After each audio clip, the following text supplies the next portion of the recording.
I'm Carrie Roberts. Making the news at this time.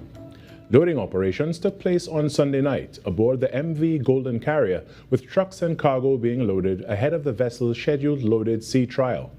This follows the announcement by NIDCO that this vessel will replace the MV Blue Wave Harmony on the Inter-Island Cargo Sea Bridge. Sunday's exercise, according to a post by the Port of Port of Spain, is a key part of the ship's readiness program as it moves closer to entering service on the sea bridge. Officials say each vehicle loaded represents another milestone in ensuring the vessel is fully prepared for operations, with the goal of providing a safe, reliable, and efficient cargo service between Trinidad and Tobago. In other news, the Telecommunications Services of Trinidad and Tobago, TSTT, has reported its highest profit in 17 years, posting a profit after tax of 214 million TT dollars for the financial year ending March 2026. According to TSTT, this figure represents more than double 2025's figure. In a media statement, the telecommunications company also revealed a 9.2% increase in revenue to 2.17 billion TT dollars, its strongest revenue growth in more than a decade. Chairman Kern Das credited the results to disciplined execution and the company's ongoing transformation into a technology-driven business. Acting CEO Keno Cox praised employees for improving network reliability, customer service, and operational performance. TSTT says the strong results position the company for continued investment in digital services and long-term growth as it continues its transition from a traditional telecoms provider to a tech company. In some crime news now, 3 firearms, ammunition, and narcotics were seized during weekend operations Resolute exercises across the Central, Northern, and North Central and Southwestern divisions. According to police reports in Central Division, officers discovered a 12-gauge shotgun hidden in a blue bag along a riverbank in Kelly Village. In the North Central Division, CID officers recovered 1 pound of cannabis concealed in a black plastic bag in a bushy area along Page Street.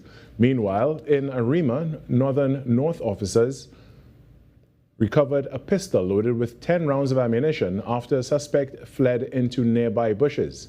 And in Capdeville, Point Fortin, CID officers discovered a revolver hidden in bushes near an apartment building. Investigations are ongoing.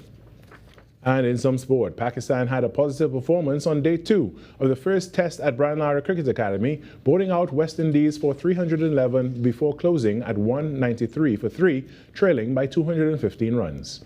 With the West Indies beginning the day 194 for 3, Pakistan's Muhammad Ali led the charge with 4 wickets, removing Shea Hope for 92 and Kaveem Hodge for 84, as the final 3 wickets tumbled for just 7 runs. In reply, Kimar Roach struck early to dismiss Azan Awais for 0, but Shan Masood steadied Pakistan's innings with 83 not out.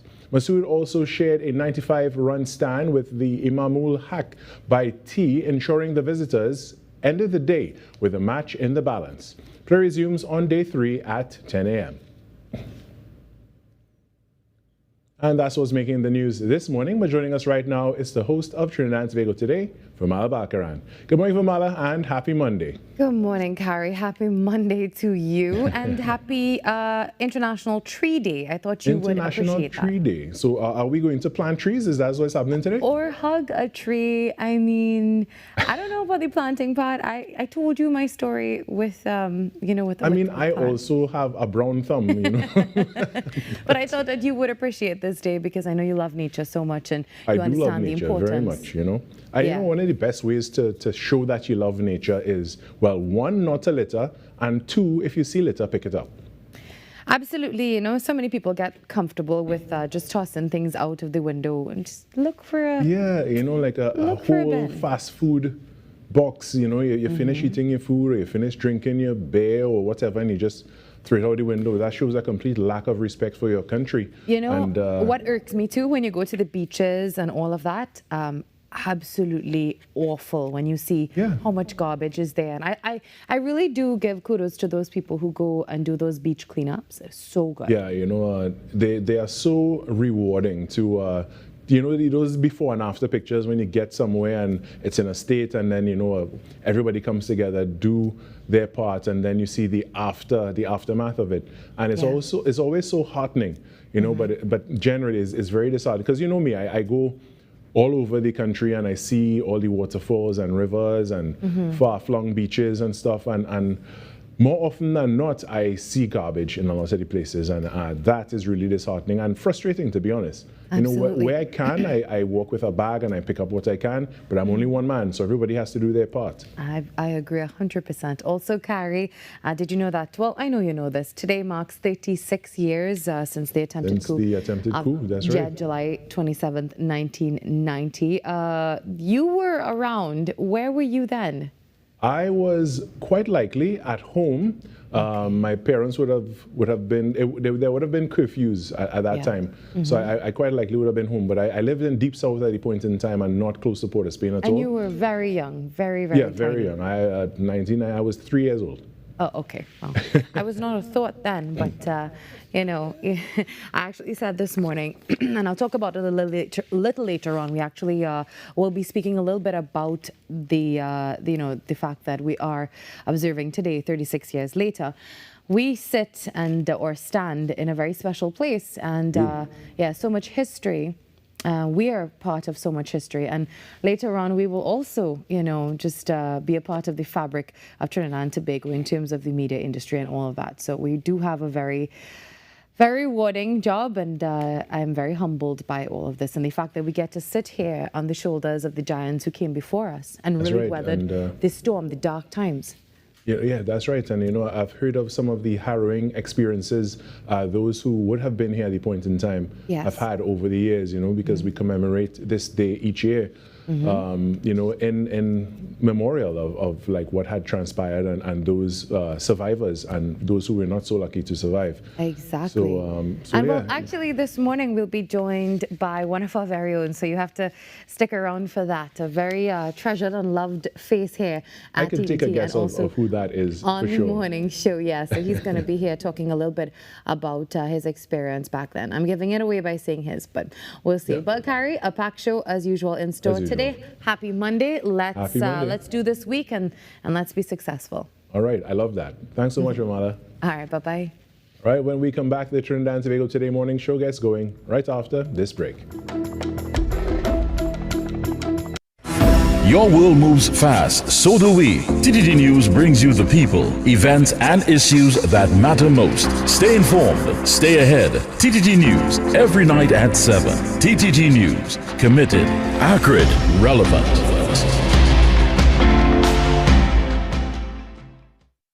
Let's get this party started right. Hi, I'm Penny Gomez, and welcome to Pop. Hey, Ziggy Rankin, welcome to Pop. Better late than never. You know what kind of show you sign up for when you come here, right? Anything can happen, so we on Pop. Man had to live, so hey. You was not Rasta, man. Never. Paprika. Yes, Paprika. That's not dancer, Nicholas supposed to know him because he was... Who Nicholas? Nicholas as in our song guy? I will call my punch man great. Condensed milk to the rescue is what I will see.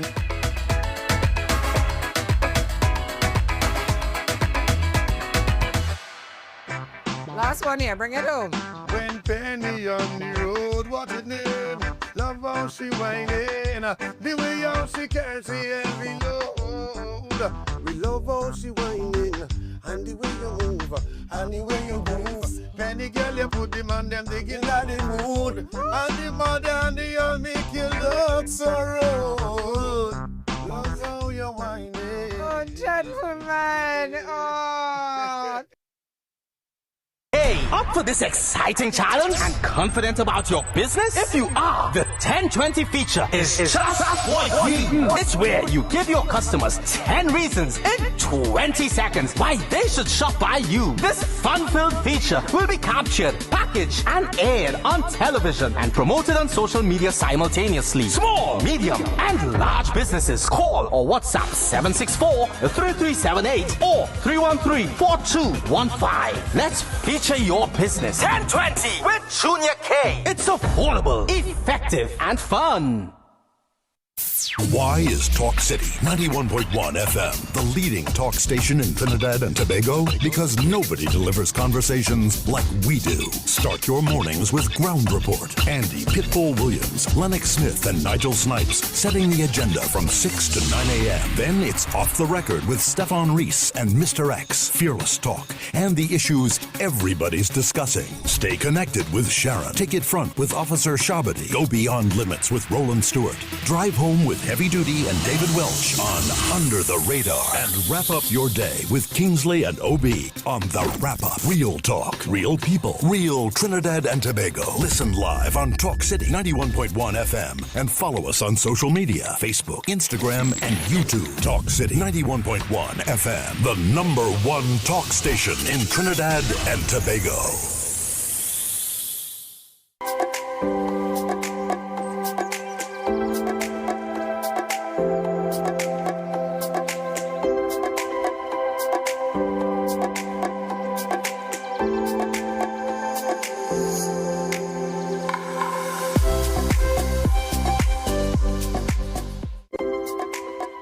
Monday, 27th July 2026. The time now, it is 6:11 a.m. Good morning, Trinidad and Tobago and the world. I'm Virmala Balkaran, and welcome to Trinidad and Tobago Today. Let's take a look now at what's trending this morning. 2 Trinidad and Tobago maritime experts have been appointed to the Commission of Inquiry investigating Guyana's deadly MV Virmala ferry disaster. Attorney Nairi Dawn Alfonso, an expert in Admiralty and maritime law, and retired Rear Admiral Hayden Pritchard, a veteran of maritime operations and security, are among the 5 commissioners tasked with determining the cause of the tragedy and recommending measures to improve maritime safety. While the commission will examine the circumstances surrounding the vessel's capsizing, including safety procedures, regulatory compliance, crew conduct, and the search and rescue response as Guyana continues efforts to recover from its deadliest maritime disaster. And the MV Golden Carrier has arrived in Trinidad and Tobago, and it is one step closer to entering service on the Inter-Island Cargo Sea Bridge.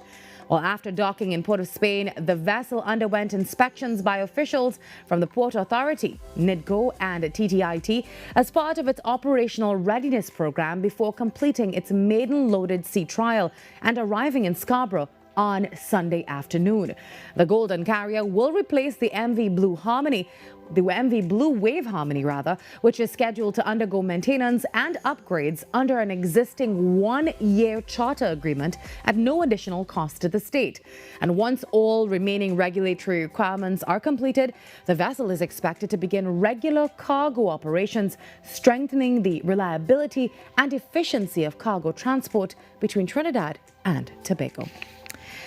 And today, as we said before, and as you know, marks 36 years since the attempted coup of July 27th, 1990, a day that forever changed Trinidad and Tobago. Now, it's a chapter many remember vividly, while others know only through stories and history books. But sitting here this morning at TTT, where so much of that history unfolded in real time, is truly a powerful reminder that these walls have witnessed some of our nation's darkest hours, and today we remember those who lost their lives, reflect on the resilience of our people, and recognize the strength of our democracy. These pictures were from the TNT regiment, so we say thank you very much for those. And now, if I may end on a personal note this morning, every morning I sit at this desk and I remember that this is far more than just a television studio and a media house. It's a place where history unfolded before an entire nation. So to now have the privilege of speaking to Trinidad and Tobago from this very space is something that I will never take lightly. And it really reminds me that what we do here matters, because the stories that we tell today will become the history that others will remember tomorrow. So the show has started. Grab a cup of coffee and settle in. Trinidad and Tobago Today has begun.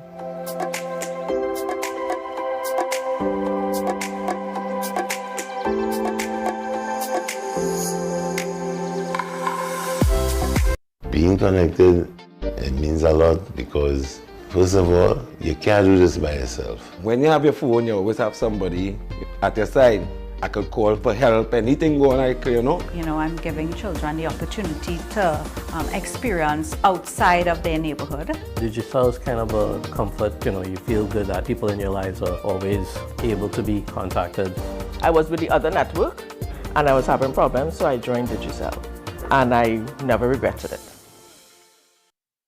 Every client deserves expertise, integrity, and guidance they can trust.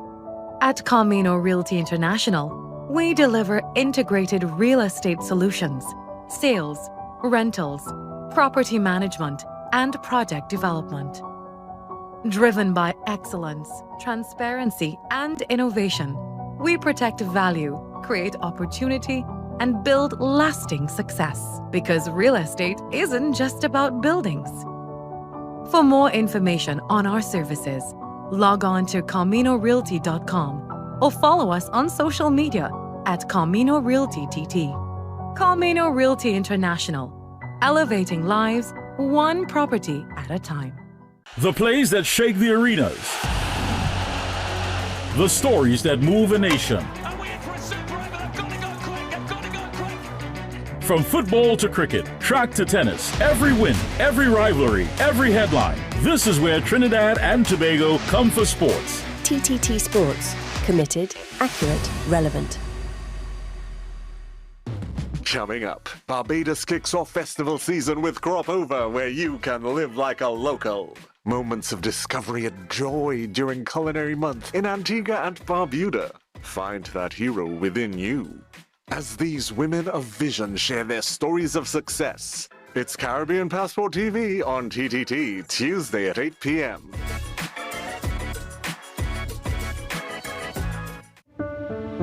Resilient, brave, worthy. 12 majestic women, 12 majestic journeys.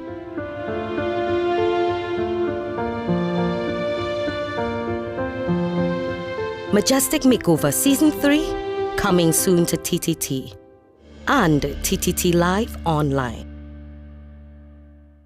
Majestic Makeover Season 3 is powered by Your news, anytime, anywhere. TTT News brings you the facts that matter most, on air and online. TTT News, nightly at 7. TTT News, committed, accurate, relevant.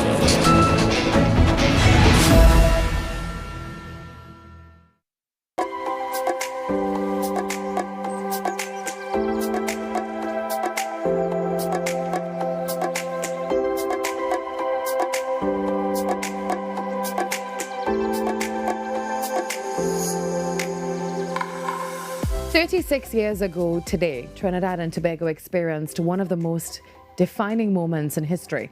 The attempted coup of July 27, 1990, tested our democracy, shook our institutions, and forever changed the lives of countless citizens.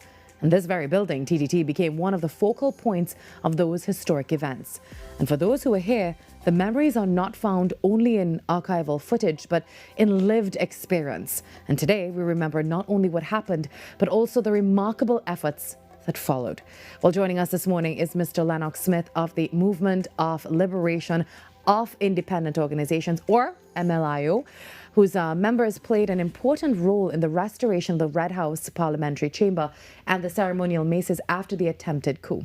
And also we're joined by someone very special and dear to our hearts, our very own here at TTT Media Limited, Noel Sayo Simeon, my very own cameraman, by the way, who was working in the building during those extraordinary days and witnessed history unfold firsthand. A very special day and two very special gentlemen. Good morning, gentlemen. How are you? Good morning to you as well. And it's always a pleasure to be among good company. Yeah, well, we have two of our very finest at TTT with us this morning, and very fitting, I would say.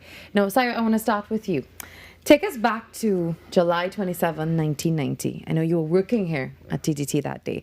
What do you remember most about the first few hours when everything started? Okay, I would answer it by this way. Good morning. Normal day, we show up. That a football game going on in the stadium. When I reached into the master control, I realized he was getting the feed there, so I sat down watching the game. partner passed. He said, Sire, let me go across the road and drink a juice. I said, okay, as soon as it's halftime in this game, I'll come and I'll meet you. Right? Wasn't about 2-3 minutes after, a next guy running by us and said, fellas, they have a man outside with a gun. Right? So I was sitting on a stool where it had wheels, so I just wheeled back and I was looking at my supervisor. And he said, well, when he see me looking at him, he said, I'm sorry, let me go and see. So I said, let me go and see. So two of we walked forward to the lobby. Looking, we see nobody as yet. Then when we look on the couch, we saw this the security lying down. It was a lady that evening, lying down on her belly. Both of us look at one another, but we didn't see the gunman as yet.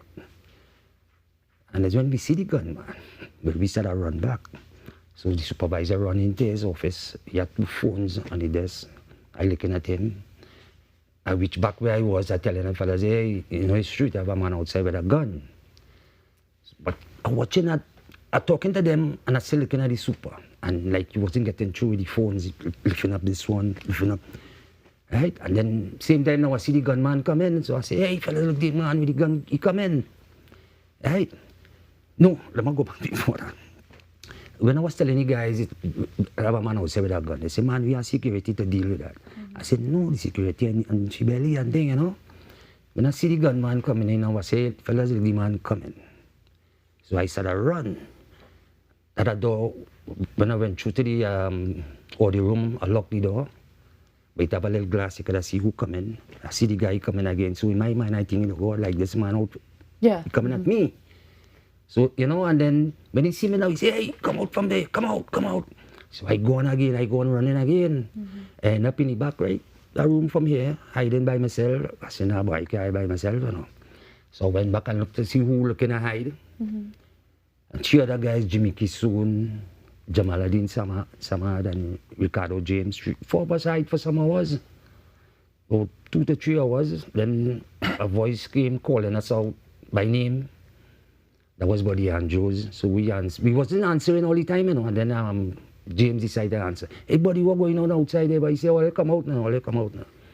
So when we come out, we just seeing Buddy, and he's standing up in the doorway. But he said, no, I'll come out, by the Muslim in, and then they take over the country. But we ain't seen the gunman, so we just walking out. Next thing the gunman come from behind the door. That's when we tell ourselves, hey, this thing's serious. Took us into the studio, then we sat with the other people that were held there already. And at the time, nobody ain't talking, you know. We just watching one another, still wondering what really going on, right? Wow. Wow, Sayo, that's definitely something. So you spent all of the days here? 6 days. 6 days. And we had some days where it was terrible, especially on the Saturday afternoon where we were in the studio. A guy came and said, hey, 6 o'clock, come. Nobody want to stand up. I remember Richard Thomas was the first to stand up. I was my good friend. And nobody else in stand up. He said, hey, the fellow now said, hey, you come. So they take 6. So in my mind, I think, well, God, we got here 6 bullets. But we hear anything. A couple minutes after, the fellow come back. He said, hey, all come. Took us upstairs. Then we see the other 6 guys, so we all are in one room. But the next room adjacent to where we was, it was the so-called room, I forget the name of the room. SDL room. And it had a wrought iron gate where the guys and them were pointing with this case. It was wrapped around with some wires. And then we thought, well, there's a bomb to blow us up on thing. Wow. Yeah, sorry. So then, I can't imagine that, you know, we'll take it in parts as well. Lennox, I want to bring you in here, but I do understand that we have a video to show from you before we get into the conversation. So let's take that in now. As soon as stability was restored to the country, the Speaker's task was to restore the Red House. After all was over and done, the Red House was in a total mess. The desecration was indescribable. You had dead bodies that had to be taken out, but what remained behind was the stench, and the Red House was really turned upside down, not to talk about the condition of the chamber. Again, bad as things were in terms of the economy, we could have called in one of the ministries to see about cleaning up and that, the initial cleaning up and all of that. However, I invited the people of Laventille to come and assist with the cleaning up. People came to the chamber from as far off as Faizabad to assist in that initial cleaning up process. The mace was badly damaged, and we had to get expert help in order to restore the mace in the that was in the parliament at the time. And the people of Laventille, through an organization which I remember as MLIO, Morval Laventille Improvement Organization, they were the ones who foot the bill for the repairs to the mace. And others as well, we appealed for people to make contributions to, towards the restoration of the Parliament Chamber and the Red House. It is not that the government would have been unable to find the money, but again, we wanted to, and I wanted to involve the people. Now, Lennox, while much attention is obviously given to the attempted coup itself, fewer people actually know what happened afterwards. So we just saw this video. Now, tell us a little bit about MLIO's role in helping to restore the Parliament following that crisis. Yes, indeed. Well, of course, once again, thank you for having me. And for a very long time now, I wanted to tell this story, but I was hesitant. But now I think I have the courage and the motivation, having regard to certain waters that have now settled. But that being as it may, MLIO would have been conceived as a community-based, community-initiated, community-administered organization designed to treat with the problems of at-risk youths in Laventille in particular. And of course, eventually we recognized that many other parts of Trinidad and Tobago needed initiatives such as this. But when the aftermath came, and I want to say that I was a bit taken aback by my good friend's experience, because I mean, whilst at the time I was thinking that only the one aspect of our democracy would have been attacked.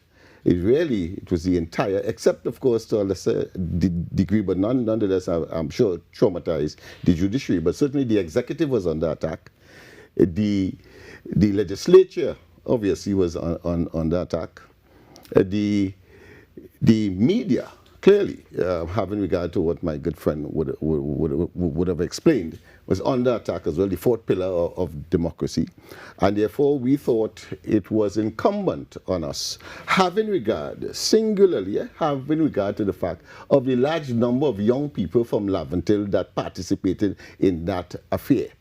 And we had something like 300 young people of the same kind who could have taken a decision to do the same thing, but did not.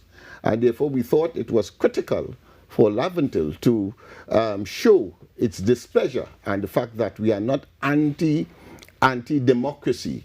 And so we took the initiative. We wrote to both the speaker at the time and the president, Emmanuel Carter, indicating that we would like to do something about it, and they agreed, and we went. It became a national agenda, clean out the Red House and so on, and the stench of death and stale urine and all of that, and then the blood stains on the carpet and the bullet hole that, of course, would have been a bullet that passed through the then Prime Minister, Ian I. Robinson. I mean, it was horrendous.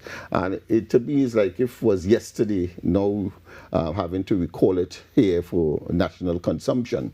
But I am very, very, very pleased that things turned out the way it did. And I want to tell you this, many don't know that either, that when the government said at the time that they are going to send the 2 maces of Parliament, not just one, it was 2 maces of Parliament, the one of the lower house, one of the upper house, to England to repair, we insisted no.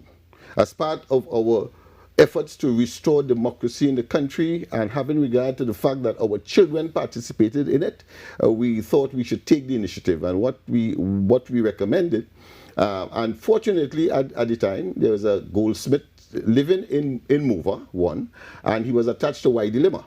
So we went to Y Dilemma. Y Dilemma agreed that they are able through that goldsmith to repair the 2 maces of Parliament.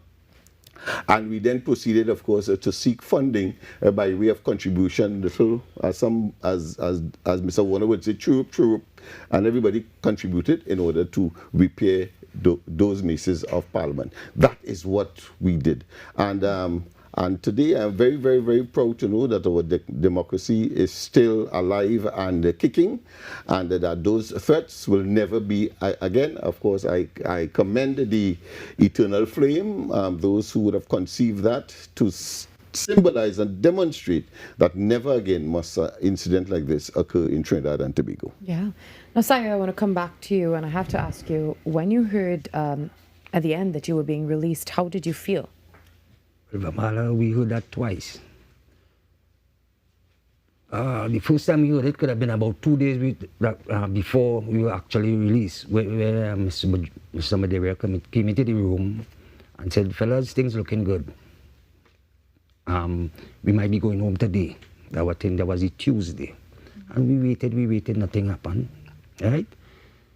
The actual day now, when same story, fellas, things looking good. We're going home today. So then that is when the Imam was talking to us, telling us how we would be released one by one, right? And over the years, I always remember the number. I came out. Right now, I can't remember the number, but it was early, 8 or 9 or 10, somewhere around there. And you walk out the building, man with a blue horn saying, "Stop! Put your hands on your head." Walk to the center of the road on the white line and walk straight up the road. And while you're TDT here, we walk into where Trotters is. And there's only shells on the ground. Wow. You don't want to twist, you don't want to turn your head to no direction because there's only guns all over pointing at you. And it have a certain part where when it reaches it had a red car across the road. And some soul in the bush saying, all right, stop. Walk between the pavement and the red car. Right? You obey, you walk. Then one soldier calling you. Then he telling you, stop. Raise up your shirt. So you raise up your shirt, you're showing them, well, the wire here, the wire, where they put on you, what they put on you, what they do here. I say, well, nothing, and then say, all right, go across, so going across, soldiers now patting you down. Hit my back pocket now, and my wallet in the pocket. What is that? Take out my wallet, show him.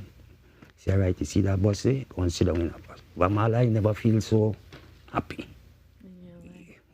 And you were away from your family for those 6 days. And that is an experience all on its own. It didn't finish, Yeah? Let me tell you, we reached Camp Ugly now, right? Oh, everybody happy. We there. Doctors check us and thing. Tell us, all right, go to this room. So we in a little room. We talking, everybody happy. They give us like clothes. We could have put on a jersey or pants or whatever. I end up putting on a jersey and take a little shower and thing.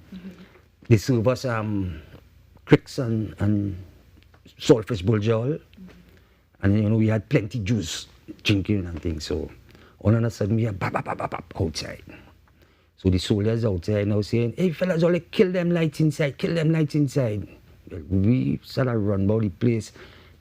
I see the light switch, and his only hand like it's only missing the light switch until somebody end up taking out the lights. Bap! It had a little room next to where we was. We break down the door. We end up in this room with the soldiers and them to sleep. It's only double-decker beds, all kind of thing. I end up below a bed, you know. You understand? So it's after now, when the shooting stopped, soldier come inside and say, all right, fellas, all they could come out. A soldier was cleaning his gun, and he had it on automatic. Okay. Shots at the fire. Okay, so it was nothing related Nothing, but I mean, that time we thought. But I mean, we after were 6 days, that is some serious PTSD. Wow. You know, Lennox, the Commission of Inquiry also recognized MLIO's contribution and even recommended a special award. Now, what did that acknowledgement mean to the organization after all the work? Well, I think it is more than tremendous. But I want to take this opportunity to commend the young people who not only assisted in cleaning the Red House and repairing and contributed to repairing both mazes, but they took the task of repairing even businesses. So they took the welding torch and those who were the carpentry class, and then they went and mend and lock and and repair businesses from Mova Junction right down to the flyover. So I want to commend them for that. And I think we still have good young people, some of whom have gone off the beaten path, so to speak, but I have tremendous faith in these young people in general, and I believe that Trinidad and Tobago is in a better place and will be in a good place when they, of course, make their contribution to national development. I want to say, of course, as far as the Commission of Inquiry is concerned, a very voluminous document, but on page 214, I'll recommend people to look at it. 214 and I think 215, where the Commission of Inquiry asks for a special medal to be awarded to persons who rendered exemplary services or displayed bravery.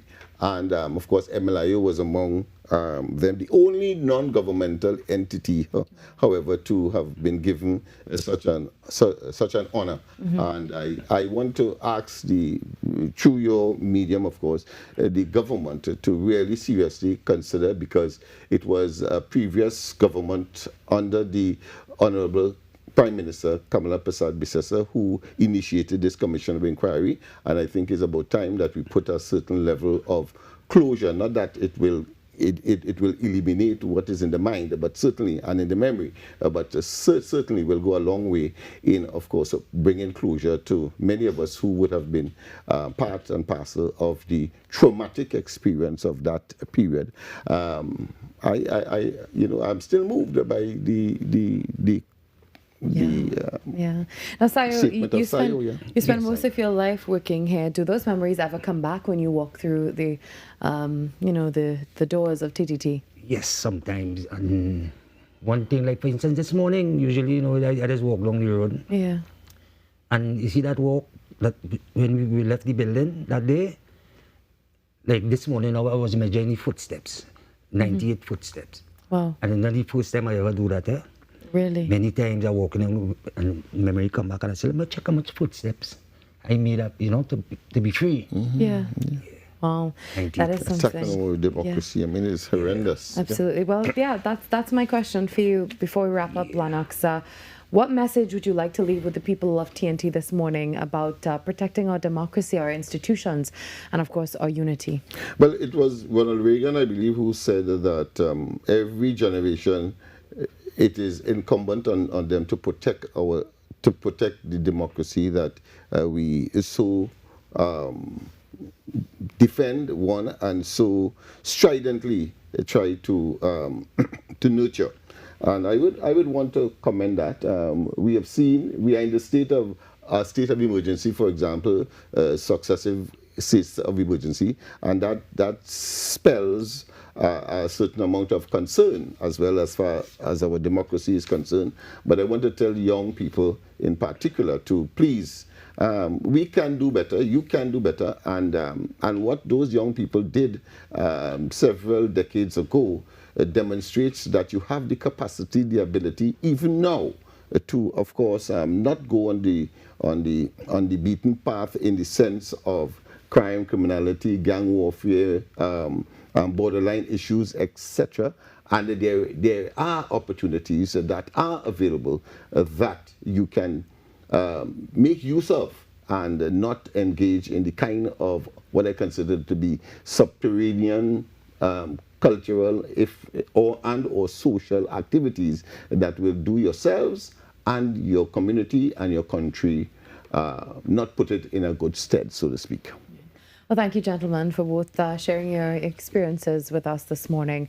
And as we reflect on July 27th, 1990, 36 years ago, may we continue to honour those stories and learn from them and ensure that future generations understand not only what happened, but why it must never happen again. Gentlemen, thank you for joining us. We take a quick break, and when we come back, TTPS Today on Trinidad and Tobago Today.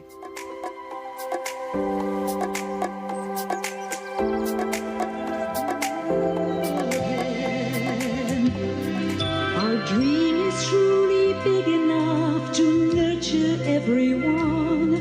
Our wills must work together. Our task is just begun. As we journey ever onward, let joy win over pain. Let's laugh and dream together and let the flowers bloom again.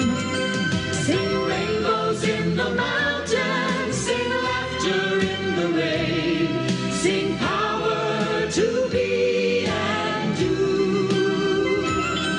And let us all together unite forevermore, and let the flowers bloom, and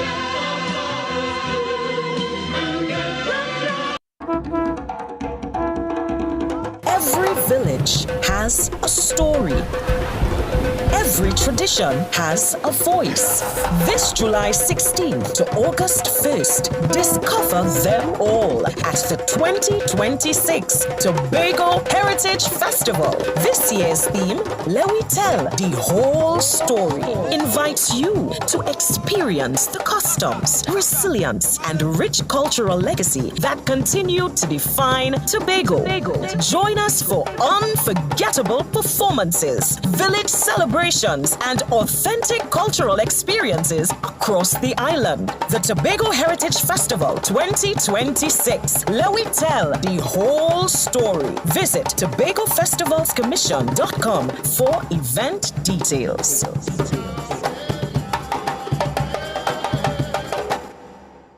Being connected, it means a lot because, first of all, you can't do this by yourself. When you have your phone, you always have somebody at your side. I could call for help, anything going like, You know, I'm giving children the opportunity to experience outside of their neighborhood. Digital is kind of a comfort, you feel good that people in your lives are always able to be contacted. I was with the other network and I was having problems, so I joined Digicel, and I never regretted it.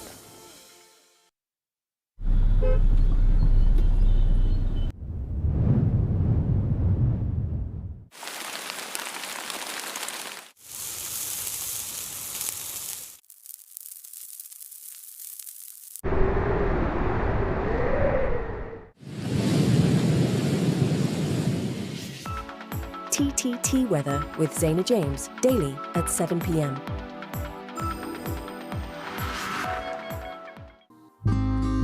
You are dearer to me than all the stars. So many wish but never reach. 'Cause when I'm falling and all the world seems dark, you help me find my peace. Oh, shun mi ba vijani. Oh, shun mi ba yeah. Oh, shun mi ba vijani.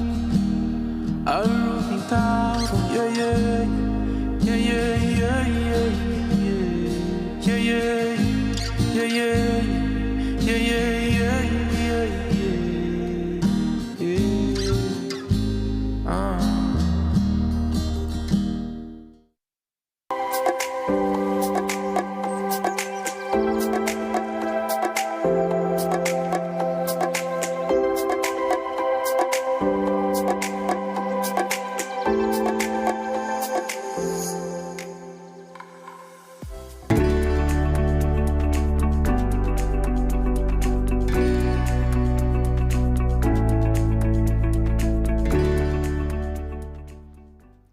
Welcome to TTPS Today, our weekly segment here on Trinidad and Tobago Today in partnership with the Trinidad and Tobago Police Service. And each Monday, we sit down with TTPS Media Ambassador Sergeant Devon Jagrup to discuss the issues that matter most. We're now into our 4th episode, and today we're turning our attention to freedom of speech, which is a fundamental right, but it is not without limits. In some circumstances, what is said or shared, whether in person or online, can cross the line and result in criminal liability. On this edition of TTPS Today, we explore the legal boundaries of free speech, the responsibilities that come with this constitutional right, and the circumstances in which speech may constitute a criminal offence. Sergeant Jagrup, welcome back to TTPS Today. How are you this morning? I'm fine, thank you for asking. All right. Well, freedom of speech is protected under our constitution, but many people actually believe that it means, well, I can say whatever I want. So can you please begin by explaining what freedom of speech actually means and why it has its legal limits? Sure. Freedom of expression is a constitutionally protected right in Trinidad and Tobago. However, it covers not only just your right to speak, but also to hold opinions, to share information, and to express ideas without interference. However, we have to remember that no constitutional right is absolute, absolutely none. It's balanced against other protected interests, for instance, public safety, public order, the fact that someone's reputation and rights as well, and the administration of justice. So the right to speak doesn't include the right to threaten or defame or incite violence or cause public harm. Those are separate legal wrongs, and of course the Constitution never intended to shield those things. Yeah. So I don't know if you're familiar with the old adage, sticks and stones may break my bones, but words can't hurt me. Yes. Now, what I will do is I will outline some laws that exist in Trinidad that actually outline that you have to be careful of what you say, based on the fact that you can't just go around saying what you want, when you want, where you want, to who you want, and platforms that you wish to express that on. So, for instance, some of those things are the Libel and Defamation Act, the Sedition Act, the Perjury Act, the Offences Against the Person Act, Data Protection Act, even the Domestic Violence Act, which encompasses protection orders, and more specifically, Section 59 of the Police Service Act, Chapter 1501. Now, the reason why I mentioned that one in particular is because usually sometimes videos where police and the members of the public have an encounter, particularly where officers are executing their duties, you may hear or even see a person or two somewhat say things like, hey, leave the man alone, what you doing? Here do nothing. The words alone, those expressions alone, because the officers are in the execution of their duties, that is literally constituting to an obstruction. And based on that, you can be arrested. Yeah. Wow. Now, at what point does something someone says or posts stop being protected speech and now become a criminal matter? And what is the threshold that law enforcement actually looks at? Yeah, so speech becomes a police matter when it stops being an opinion. When it starts aligning with threats or harassment, or it incites or endangers persons. Relevant and existing law that speaks to that is Section 50 of the Summary Offences Act, which treats with the abusive part and the threatening part. And of course, the Offences Against the Person Act, as amended of 2005, that deals with the harassment part. So essentially, harassment, as it's defined as something that you do that alarms a person or causes the person distress through a course of conduct, including contact by a computer. So law enforcement typically looks at the intent, whether there's a real threat, targeted harassment, versus general commentary. Well, let's talk social media now. Social media has really become the main place where people express their opinions. So are the same laws that apply to what we say in public also applicable to what we post or comment or share online? Yes, in Trinidad and Tobago, we do have laws that treat with online speech as the same category. It's not like a lower risk. The threat of or the act of harassment made via Facebook or WhatsApp message can attract the same offenses as if it was made in person. In one enforcement example, online threats, harassment were prosecuted under Section 31 of the Offences Against the Person Act, carrying a fine of $2,000 and a term of imprisonment up to 6 months. So cybercrime legislation, if it's now enforced, it would sit alongside and not replace it. Mm-hmm. You know, sometimes people say, well, I was only joking, don't take it seriously, you know, that's just a joke. And after they say something offensive or they make an offensive post or they send a threatening message. So does claiming that it was a joke actually protect someone from criminal liability? Well, no, it doesn't. Because criminal liability for a threat generally turns on how the reasonable person would receive it or understand it in the context, not from the person who expressed it or the speaker's perspective. Right. So a message that a reasonable person would receive, they would actually take it as a genuine threat, and based on that you can still be prosecuted even if the sender decides to say, you know, I make a joke, I didn't mean it. Yeah. What may be looked at is the intent during the consideration of sentencing, not the guilt. Now, false information is another thing that we've been battling these days, and it can spread within minutes on social media. So let's say someone knowingly shares false information that causes panic or public disorder. Could they actually face criminal charges? Yes, this can potentially fall under the offenses related to public disorder or incitement, depending on the content and the effect that it had. Deliberately spreading falsehoods designed to or reasonably likely to cause panic or unrest and endanger public safety is treated differently from honest mistakes or an opinion, because knowledge and intent are the key factors. And cyberbullying is also a very serious concern, and it has really become a growing concern more and more every day, particularly among our young people. So let's talk about online harassment now. When does online harassment move beyond bad behavior and actually become a criminal offense? Well, when it moves from a one-off unpleasant exchange to a course of conduct, so it's a behavior over a course of time, repeated targeted messages, contact or posts that a reasonable person would find to be disturbing or distressing, it can fall under harassment, like we mentioned earlier. So threats of violence, extortion, or non-consensual sharing of private images, those things cross the line immediately regardless of repetition. Now, what about hate speech and, you know, bad language and all of that?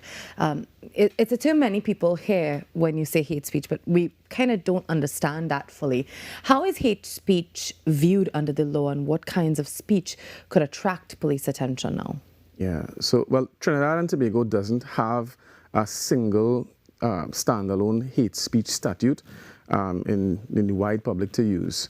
But related conduct is captured by the Sedition Act, which defines seditious intentions to include bringing hatred or contempt on the government, raising disaffection among inhabitants, or promoting hostility to any group or any sect in society.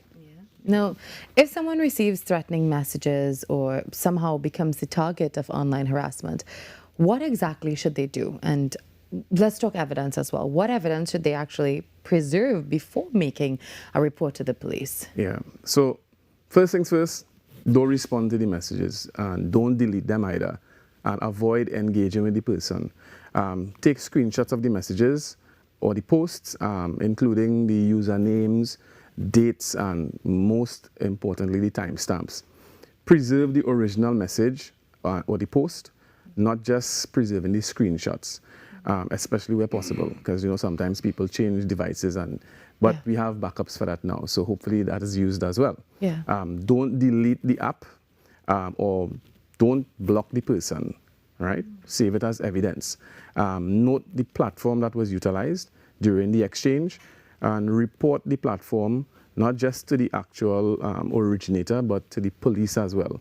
Make a formal report to any police station or the cybercrime unit. Well, finally, Sergeant, what message would you like to leave now with the public about exercising their right to free speech responsibly, especially in today's fast-moving digital world where, you know, one post can reach thousands of people in seconds? Yes, so freedom of speech is one of the most valuable rights that we have, and it exists precisely so people could disagree, we could challenge things, and you can have a debate. But at the same time, freedom carries a responsibility because online, a single post can reach thousands of people in seconds. The potential of harm moves from just it moves just as fast as the potential for good. Before posting, pause and ask yourself, am I expressing an opinion? Am I targeting or threatening or spreading something that I haven't verified? Speaking freely and speaking responsibly aren't in conflict. They are two halves of the same right. All right, thank you very much, Sergeant Agrip. Thank you for helping us to better understand where the law draws the line. Freedom of speech is one of our most valued rights, but as we've heard this morning, every right comes with a responsibility. Before we speak, we post, or we share, it is worth remembering that our words have power and they can inform, inspire, and unite as well, but they can also cause real harm. So hopefully today's discussion encourages all of us to think twice, communicate responsibly, and use our voices in ways that strengthen rather than divide our communities. So thank you once again. Thank you all for joining us on TTPS today. We take a break. Carrie's up next with the major network news. See you inside hour number 2 of Trinidad and Tobago Today.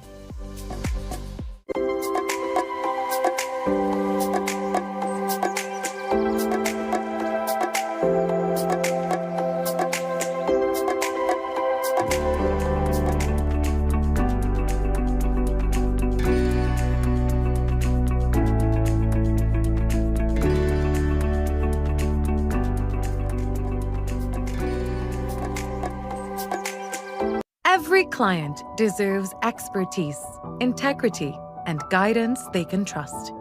At Camino Realty International, we deliver integrated real estate solutions, sales, rentals, property management, and project development. Driven by excellence, transparency, and innovation, we protect value, create opportunity, and build lasting success. Because real estate isn't just about buildings. For more information on our services, log on to CaminoRealty.com or follow us on social media at Camino Realty TT. Camino Realty International, elevating lives one property at a time. Attention viewers in Trinidad and Tobago. The Truth of God now airs on the TTT network every Sunday morning at 7 a.m. You won't want to miss the dynamic preaching of Pastor Jennings as he speaks from God's Holy Bible. The Truth of God, Sunday mornings at 7 a.m. on the TTT network. This August, join TTT as we celebrate emancipation through a month of culture, history, and entertainment. In collaboration with the Emancipation Support Committee of Trinidad and Tobago, experience the Pan-African Festival as it unfolds across your screens. Beginning with the historic Emancipation Ceremony, live from downtown Port of Spain on August 1st, Emancipation Day, TTT brings you a month-long lineup of festival highlights, including the Youth Band Extravaganza, Pan-African Night Concert, Unity Reggae Concert, and much more. Delve into our history, heritage, and the contributions of our African descendants through powerful documentaries that preserve stories of resilience, identity, and legacy. Plus, enjoy a selection of entertaining films and dramatic stories to round out your viewing experience. This August, connect with the culture, the stories, and the moments on TTT and ttt.live/stream.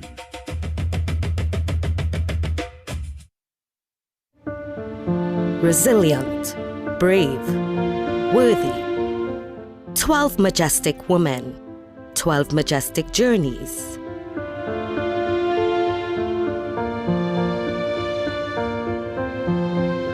Majestic Makeover Season 3, coming soon to TTT and TTT Live Online. Majestic Makeover Season 3 is powered by More news, more access, more ways to stay informed. TTT News covers the stories that matter on air and online. Join us nightly at 7. TTT News, committed, accurate, relevant.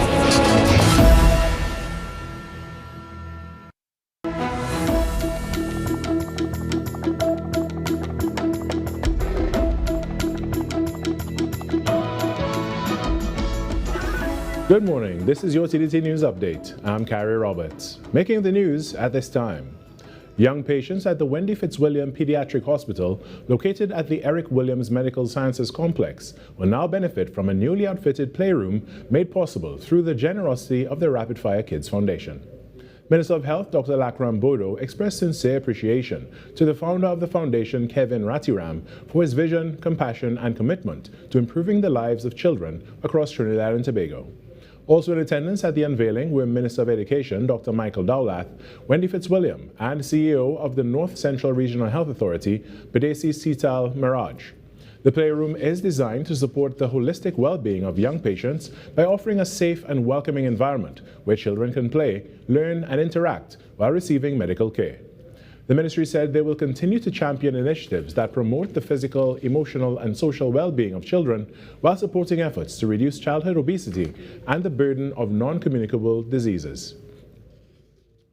In other news, 2 citizens of Trinidad and Tobago are among a 5-member commission of inquiry appointed to review the situation surrounding the tragic sinking of the MV Barima ferry. Attorney at law Nairi Dawn Alfonso and Rear Admiral retired Hayden Pritchard of Trinidad and Tobago were named in an announcement by Guyana's President Irfan Ali over the weekend. The commission also comprises 1 member each from Belize, Jamaica, and Poland.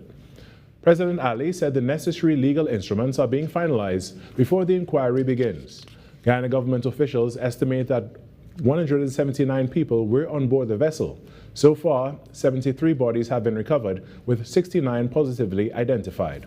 Recovery efforts have been supported by international assistance, including members of the Trinidad and Tobago Regiment and Coast Guard. In some crime news now, police have arrested 2 suspects wanted in connection with several housebreaking and larceny offenses in the Northern North Division. During an intelligence-led Operation Resolute Shield exercise over the weekend, TDPS officers arrested a 36-year-old woman and a 34-year-old man, both from Arima, in connection with a housebreaking and larceny report made on Saturday, July 25th. Investigations are ongoing. In sport, action in the Central American and Caribbean Games in the Dominican Republic continued over the weekend, with the Trinidad and Tobago competing on various fronts.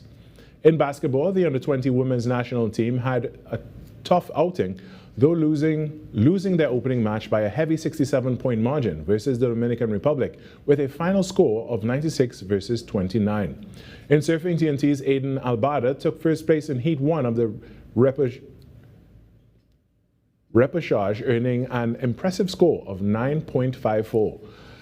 After advancing to the men's tennis singles quarterfinals on Saturday, Dylan Beckles, despite a spirited effort, was eliminated on Sunday, losing 2-0 against Colombia. And in badminton, Mark Marcano went down 2-1, also against Colombia, in the men's singles round 32, while Chiquita de Boulay lost 2-0 to Venezuela on the women's side. And that's what's making the news at this time. When we come back after the break, it's hour number 2 of Trinidad and Tobago Today. Stay tuned.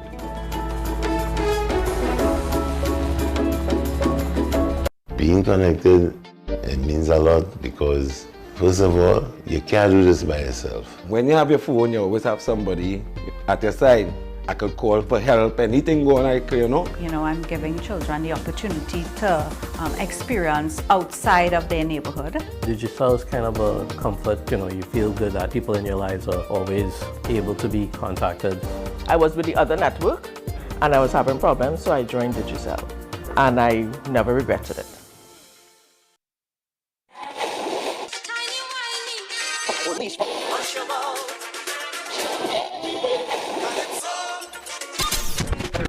Since 1972, one sound has been living in the heart of Trinidad and Tobago, the longest running radio station in the nation.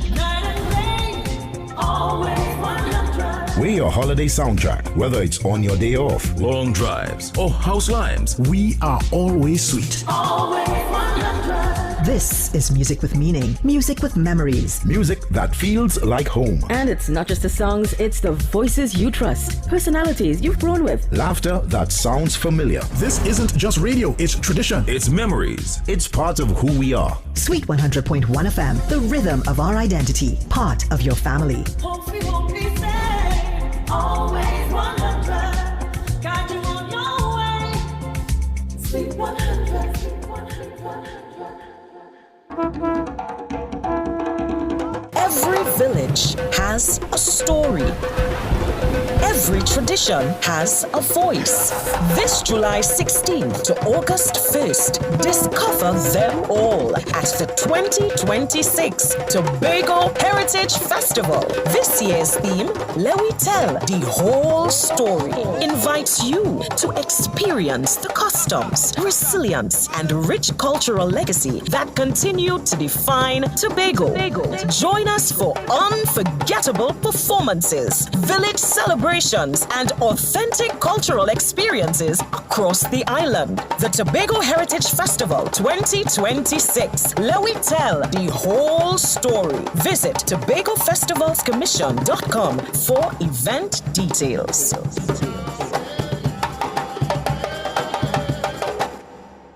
Unleash your imagination with TTT's Terrific Toon Time. Join us as we stop evil geniuses from taking over the world on Super Z, or hop on board for a journey into outer space with Galaxy Kids. Be a part of our quest to save the forest alongside our robot pals from Bugspot Ignition. Or let's go exploring with Duda and Dada. It's fun-filled adventure with Terrific Toon Time right here on TTT.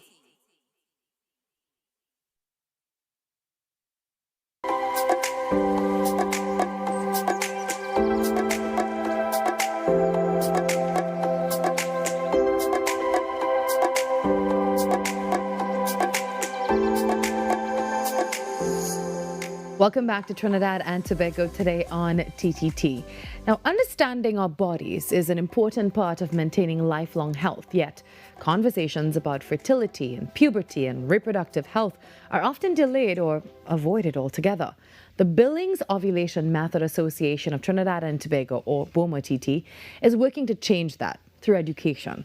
The nonprofit organization promotes natural fertility awareness and is preparing to host 2 upcoming initiatives: a mother and daughter time session designed to help mothers and female guardians confidently discuss puberty and body changes with girls aged 9 to 17, as well as an online natural fertility awareness workshop focusing on reproductive health, perimenopause, and menopause for women in their late 30s, 40s, and 50s. Well, this morning we're joined by Ms. Pauline Phelps from BOMA-TT to help us understand more about these upcoming events, the Billings Ovulation Method, and why fertility awareness can be an important tool for women and families at every stage of life. Good morning, Pauline, and welcome. Good morning, Virmala. How are you? I'm good. How are you? I see we matched today. All right. Yeah, great minds. Well, Pauline, many people may have heard the name Billings Ovulation Method. I'm pretty sure, but they're not quite sure what this is. So can you please explain what it is in simple terms and how does it work? Okay. Well, it's a natural method of fertility awareness. And simply, it's paying attention to the body signs of fertility and infertility so that women could achieve pregnancy, postpone pregnancy as couples, or women could monitor their reproductive health. So we believe that every woman ought to know this because it's basically the signs of her body and learning those signs. And well, there's always, sometimes a misconception that fertility awareness is only for women who are trying to get pregnant. Now, who can actually benefit from understanding their fertility and menstrual cycle? Everybody, all women, from menarche, from the time a young girl develops, she starts her periods and so forth, she can start to learn more about her body and the signs that are normal and natural and what to expect and what not to expect. So that's why we are available to mothers and fathers too, because we often get complaints, well, you don't just talk to mothers, you know, talk to fathers too about, well, how to talk to the baby girls. Yes, we need to remove that stigma, you know, Yes, that indeed. I don't want to have that conversation, I'm so embarrassed, or let's not talk about periods in the home. And I think we are really doing a great job now, and organizations like yours really doing a great job in changing all of that. Now, one of your upcoming initiatives, it's on the screen right now, it's Mother and Daughter Time. So what is this, and why is it so important for mothers and female guardians to start these conversations with girls between those specific ages of 9 and 17, I believe? Yeah, sometimes even younger. There are parents who have approached us saying, my 8-year-old is starting her period, and they're scared and they don't know what to do, and they're wondering, well, how do we broach this? I mean, she's so young. How to have this conversation with her. What does this mean for your body that's What changing? does it mean? Exactly. So we are here to help them broach that conversation and to keep the girls comfortable. We make it a mother and daughter time, but it's really for any female adult who is caring for a young lady. So be it an auntie, granny, big sister, big cousin, whoever it is, a godmother, you know, bring that little one. And when I say little one, she may be between 9 and 17, but she may be nervous. She may be let's say, scared about what is going on in her body, unable to articulate this is happening, and giving them that space and that time, it's a safe space that they could talk about these serious and important things. Yeah. You know, Pauline, not to state the obvious, but especially growing up in the Caribbean, West Indian homes, you know, when you as a young girl first get your period, you know, sometimes your parents just don't know how to approach it. I remember I was given a book. I was given a biology book and say, well, we need to have this conversation, but read first, you know? Right. And a lot of times our parents just give us the best that they can with what they were given. Yes. So we need to start breaking that cycle, and I'm happy to hear about mother and daughter time. Now, for parents who may feel a little bit uncomfortable talking about puberty and reproductive health, now, how does this program really help to make those conversations easier? Well, they can do a whole lot. They can come to us. They can learn on their own first, right? And we have a whole bunch of resources that they can use for parenting. And we are associated with the Archdiocesan Family Life Commission, and they have a wealth of resources as well. So if they are willing to, we could do one-to-one teaching, we can do, but certainly the mother and daughter time is a group session, so the girls feel it's normalized. And that, it's not just me who is encountering this, and it's not just me getting this talk about the body and not wanting to hear it sometimes, but then realizing other girls are experiencing this too. And they can make some lifelong friends there as well. Exactly. Yeah, that's a really good networking opportunity. So let's talk about the Natural Fertility Awareness Workshop. What is that, and you know, how is this conversation going in that workshop? Okay, well, that conversation, I was looking at the mother and daughter, but that conversation tomorrow night actually is happening for women, all women who want to know more about, well, what is this natural time of fertility and infertility. One, we want to let them know it's not the rhythm or calendar or counting method. So a lot of women think all natural methods are the same, and they're not. And the rhythm, calendar, or counting method is more on the side of, well, learning, well, what's normal for a woman whose cycle is regular. And so if a woman's cycle is irregular, they have no clue what's happening. And so many of the apps on the phone that women have are, unfortunately, they're rhythm-based. So it's going to throw them off. It's going to give them... It's like a pattern according to what you log as well. So if you log anything wrong, it's going to calculate wrong and tell you something that's wrong as well. So it's hard to rely on that. So you're focusing on women in their late 30s, 40s, and 50s for this awareness workshop. That's a little later on in life, and I mean, that's great that you're providing that resource for women. Now, perimenopause, I want to talk a little bit about that. What is perimenopause? Well, perimenopause is the preparation for the end of the menstrual cycles, right, which is menopause. And simply stating, it may take a year, it may take 10 years.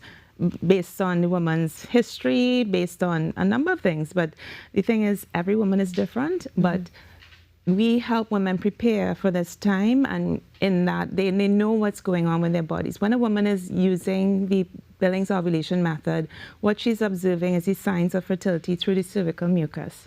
So the cervical mucus is giving her, well, are you fertile or you're not? Yes. Women are only fertile for 5 to 8 days within a cycle. However, when she's approaching perimenopause, those signs can change. And as her body ages, those signs are going to fluctuate. They're going to look different. And so we need to help them to walk through this time and not be worried, well, am I going to have a lanyard child? Am I, am I sick? Because I haven't seen my period for 3 months.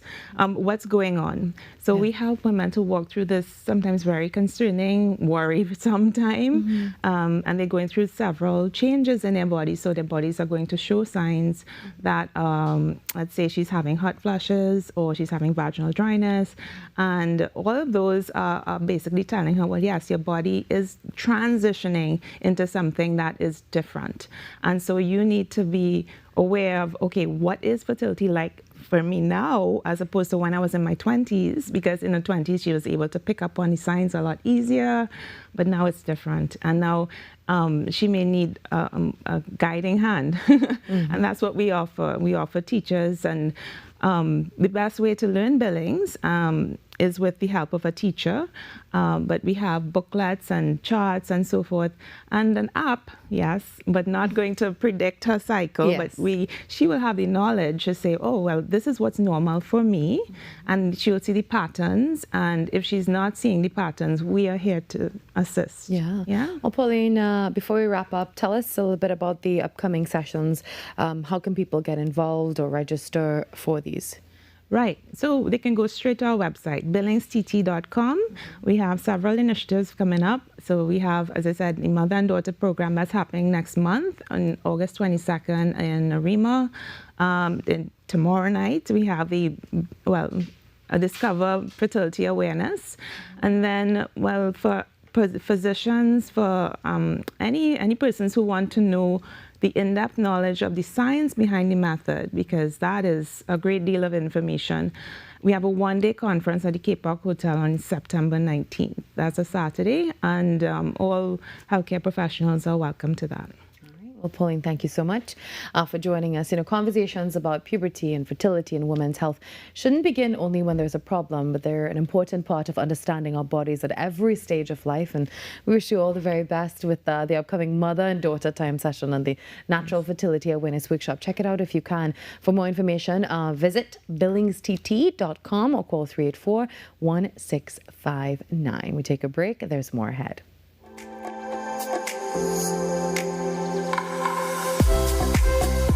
Every client deserves expertise, integrity, and guidance they can trust.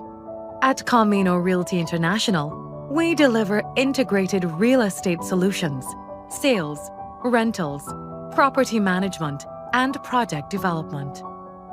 Driven by excellence, transparency, and innovation, we protect value, create opportunity, and build lasting success, because real estate isn't just about buildings. For more information on our services, log on to CaminoRealty.com or follow us on social media at Camino Realty TT. Camino Realty International, elevating lives one property at a time. Being connected, it means a lot because first of all, you can't do this by yourself. When you have your phone, you always have somebody at your side. I could call for help, anything going on, I'm giving children the opportunity to experience outside of their neighborhood. Digicel is kind of a comfort, you feel good that people in your lives are always able to be contacted. I was with the other network and I was having problems, so I joined Digicel, and I never regretted it. It's okay to be open-minded, Not so open-minded that your brains fall out, but being willing to listen and even try new ways and methods of doing things that can help create a better family environment. It's not only your way or the highway. Being open-minded as a parent can help you understand and appreciate your child's unique personality and perspective. You are not always right, and you can learn new things even from your children. Teaching children to be open-minded can help them be respectful and tolerant of other person's views and approaches, even if they go against what they feel and believe. At the end of the day, do your best. Share if you found this useful. Like and follow CTA's profiles for more parenting tips. The letter of the day is O, open-minded. There are a number of risk factors for heart disease, so a lot of attention has to be put towards preventing cardiology. What can we do to reduce the burden due to all these risk factors? Hypertension, diabetes, cholesterol, you need to stop cigarette smoking, you gotta get people exercising. Be viewing Caribbean Medical TV on this station.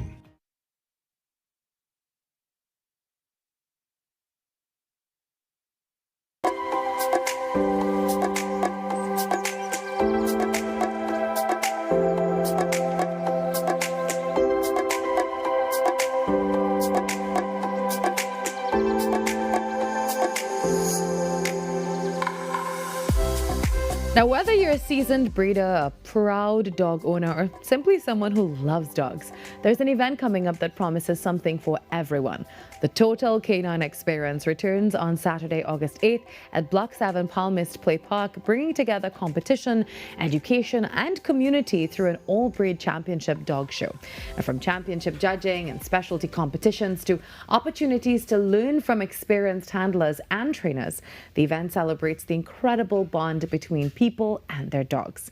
Joining us this morning are show manager Clifford S. Manchun and assistant show manager Jared Subak. Good morning, gentlemen, and welcome. Good morning. Good morning. It's great being here. Yeah, thanks for being here. So let's talk a little bit about the Total Canine Experience. For people who are hearing about this for the first time, what is it and what inspired this? Let Clifford go first. Okay, so dog shows have been around in Trinidad for a long time, since the inception of the Trinidad and Tobago Kennel Club in the mid-50s. The Kennel Club has concentrated more or less on conformation shows, championship dogs. Each dog supposed to conform to a particular standard. We at the South Trainers Association, right, came up with the concept of Total Canine Experience, where we combine the actual use of a dog, the working ability of the dogs to demonstrate and to also compete with the working ability of the dogs together with the conformation. So each dog is supposed to conform to a standard to be able to work, to perform obedience, to be able to be a protector of their family. So this is really a first time in Trinidad that we are having a combined, starting off the day with obedience work, then protection, and then we are having the confirmation aspect of the show. So this is really much more than a traditional dog show. That's right. Yeah. So let's talk a little bit about the event now. I know there's an all-breed championship show, an open show, and an American bully specialty. Right. That's very specific. So can you explain the differences and what makes each category or part of this unique? Okay, so we'll start with the championship show. So according to Clifford, a championship show is where the dog achieves challenge certificates where it becomes a champion. Now, each dog's supposed to comply and conform to what the perfect dog is regarding to that breed. So there's a standard written for, let's say, a German Shepherd. We want to see how close your German Shepherd is to the perfect German Shepherd. Oh, wow. Yeah, so it's strict criteria. Then there's the open show where we allow dogs that aren't registered to take part in such. However, they would not have the pedigree and the registration of a registered dog with the Trinidad and Tobago Kennel. Yes, Okay. It's so fun. And for pictures. And for pictures, etc. Right? So, you have those huskies and stuff. So you come to really evaluate your dog and see, hey, is this really what the breeder says it is. Okay. And finally, we have the American Bully, where with the popularity and with the popularity of the breed, it is also a breed not recognized by the Trinidad and Tobago Kennel Club, but it's a breed recognized by the United Kennel Club in the US and the American Bully Kennel Club in the US. So for some registries, it is a recognized breed. Therefore, it does have a standard as to what the perfect American Bully is. And they too will be judged. Now, you're asking about judging regarding who is qualified to judge. So we are seeking the expertise of an American Kennel Club judge. Yeah, so it is an it is an expensive feat where we have to, contract this individual, bring her to Trinidad and put her up and stuff like that. So. Okay. Now, Clifford, events like this would really help to promote responsible dog ownership and proper breeding standards in Trinidad and Tobago, you would agree. What do you think about what's going on now in those areas, and how do you see that we need improvement? Well, over the last few years, dog training has taken off. A lot of people are showing a lot of interest in having their dogs trained. One of the things that we are up against is somebody they would not consider you as a trainer, as a professional. And that is where the difference comes in with the type of training that we do. So you would have the fly-by-night trainers who just come and do a little bit of obedience, come, sit down and whatnot. We work towards a standard. We work towards a special routine to have the dogs sit, stand, come when called, and even with the protection work to actually attack when it's necessary to be a guardian and to be a protection. But the sport is picking up a lot in Trinidad, and we expect to see a lot of people come out to see what is happening on August the 8th at Palmy's Play Park. And this is some shots. Who is that cutie? And there's another one. Oh, I think I should come to this. Speaking of that, can anyone attend this even if you don't have a dog? Yes, it's open to the public. Actually, it's $50 to attend with payment in advance, purchasing of a tickets, and $60 on the day. Children under 12 are free. It's a family event, so we encourage families to come out and enjoy the show. To actually enter the show, we have registration forms that must be filled out before, because at the show we have a proper catalog with all the entries, giving all the details on the different dogs. Yeah, I love that, and I love dogs, so it'd be really nice to go to that. What does it take now to prepare a dog for a competition? Right. So I see it as a sporting event. So dogs in our realm of existence, and you mentioned welfare. In any sport or athletic department, nutrition is key. What you eat, exercise, and how well the dog is maintained. Every one of us like our shampoo, our vitamin C, D, E, omegas, etc. That is important for the welfare of the dog. Now, one of the things that I heard many years ago is with dog shows, you find the owner preparing the dogs for the shows. Now, if you have an event, let's say with the whole 5K craze, you're not going to be eating nonsense for the whole week, and then Sunday, Saturday morning, you go and run a 5K. You prep your body for it. You prep your body for it. And it's the same thing with dog owners and dog shows. You want your dog in peak performance. Okay. You get the right food, you get the right exercise, you spend time. Even mental stimulation is very important for dogs. People don't understand that, that the dog needs to have a purpose in the household. So preparation for the dog is very holistic. It is very holistic, from even walking on the road and socializing. You cannot have your dog in a kennel and then take him out to meet new people. So preparation, going back to your question, preparation is holistic. Think of it as if you are preparing for an activity and what you should translate that to your dog. Well, you can see all of those cuties, I would say cuties, but they're very rigid as well, but they're still very cute because they're dogs. You can see all of them on August 8th. Give us the details for this competition before we go. The total experience. Yes, our total canine experience, our first for Trinidad and Tobago. We expect a grand turnout, so it's on August the 8th. Yeah. The show really opens at 11 o'clock and the judging starts at 12. And it's 12. It's not Trinidad time. When we say we start at 12, we start at 12. Yeah. So we start with obedience, then we move on to protection, then we go across to the open show, then we have the bully specialty, and the ending we have the championship show. And our judge for this is Vicky Alderbrandt, and she's coming from Kansas City in the US. She's expected to arrive here on next Wednesday, so she'll be well rested and ready for the show on Saturday morning. So we are looking forward to seeing many people there. All right. Well, gentlemen, thank you both for joining us this morning.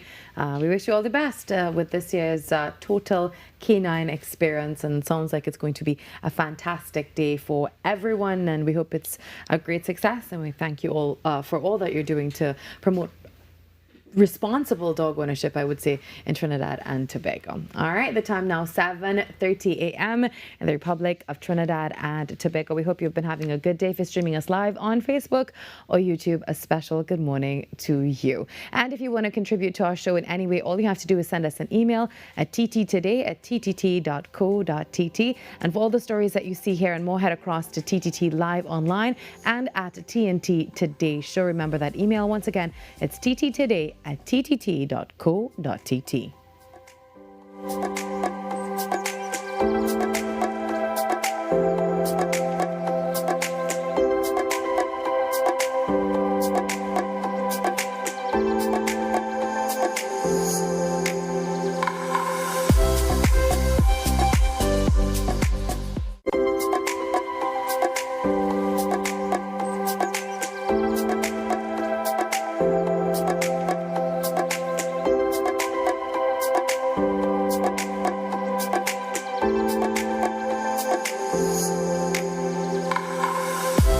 Your heart, brain, and body work hard every day. Give them the support they deserve with omega-3. Packed with essential fatty acids, omega-3 helps support heart health, brain function, and overall wellness. Whether you're staying active, focused, or simply living life to the fullest, live healthier with omega-3. Wellness that works from within. Tune in to Wellness Unlocked on TTT Tuesdays and Thursdays at 9:45 a.m. Attention viewers in Trinidad and Tobago. The Truth of God now airs on the TTT network every Sunday morning at 7 a.m. You won't want to miss the dynamic preaching of Pastor Jennings as he speaks from God's Holy Bible. The Truth of God, Sunday mornings at 7 a.m. on the TTT network. I'm Renee Sion with another edition of Caribbean Week in Review.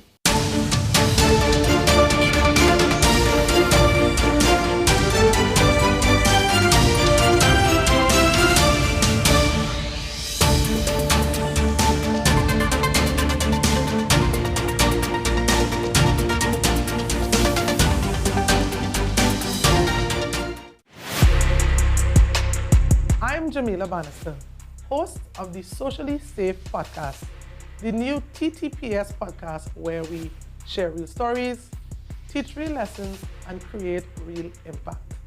From online safety and youth crime to community policing and personal responsibility, we go beyond the headlines and talk about what's happening in our communities with the officers and experts who are on the front lines. Because safety starts with awareness, conversation, and action. Tune in to the Socially Safe podcast on the TTPS YouTube channel, listen on Apple Podcasts, and on Spotify. Don't miss it. Watch on TTT, Mondays, 6 p.m., Tuesdays, 1:10 p.m. Coming up, Barbados kicks off festival season with Crop Over, where you can live like a local. Moments of discovery and joy during Culinary Month in Antigua and Barbuda. Find that hero within you. As these women of vision share their stories of success, it's Caribbean Passport TV on TTT, Tuesday at 8 p.m.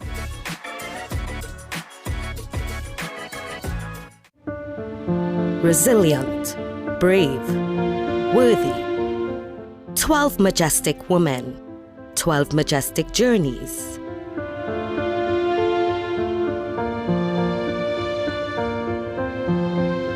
Majestic Makeover Season 3, coming soon to TTT and TTT Live Online. Majestic Makeover Season 3 is powered by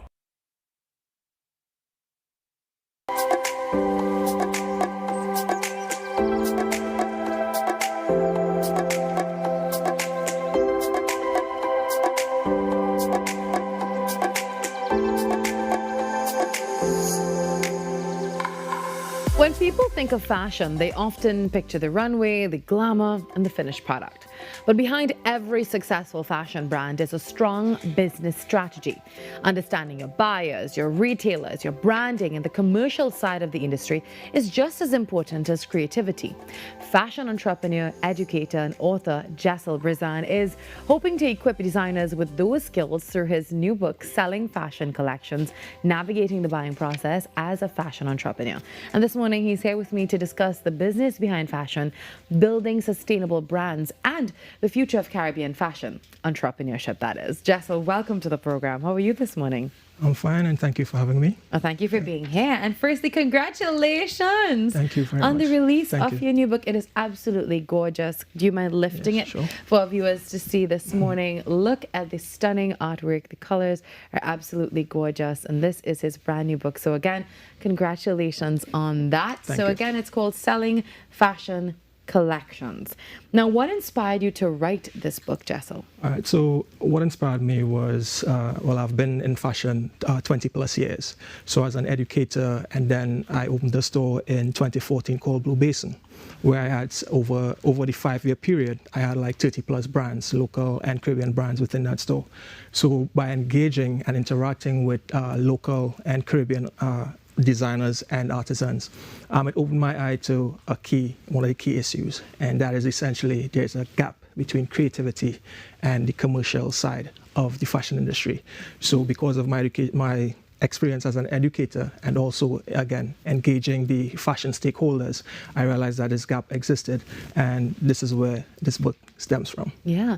You know, many people believe that success in fashion is all about creativity, but you have to understand the business side of the industry. You know, tell us about the importance of understanding that business side of the fashion industry and how far can that take you? Yes. So what you see in terms of that gap that I'm alluding to is a lot of designers tend to focus more on the creative aspect of the fashion industry. And you'd see as far as the business acumen in terms of business etiquette, and then understanding, you know, how to establish a proper structure to build a sustainable business. A lot of times you see that there are key components that are missing, right? So if you look at any industry, and fashion also, you have a value chain. So when you look at design and production, sourcing and supply, marketing and merchandising, the business management and administration, you'd see there are certain key components that are lacking. So even though you have a beautiful fashion collection, right, a lot of times in terms of engaging the international fashion community, a lot of time designers, they don't have the acumen or the understanding of the global fashion market to effectively penetrate that market. And your book also focuses on navigating the buying process. Yes. So for viewers who may not be familiar with the industry, what exactly does that mean? So as a fashion designer, you're right, you have several different channels that you could explore in terms of getting your brand out there. So you could go the direct-to-consumer route, where you could have your own store, you could have your own e-commerce platform and so on.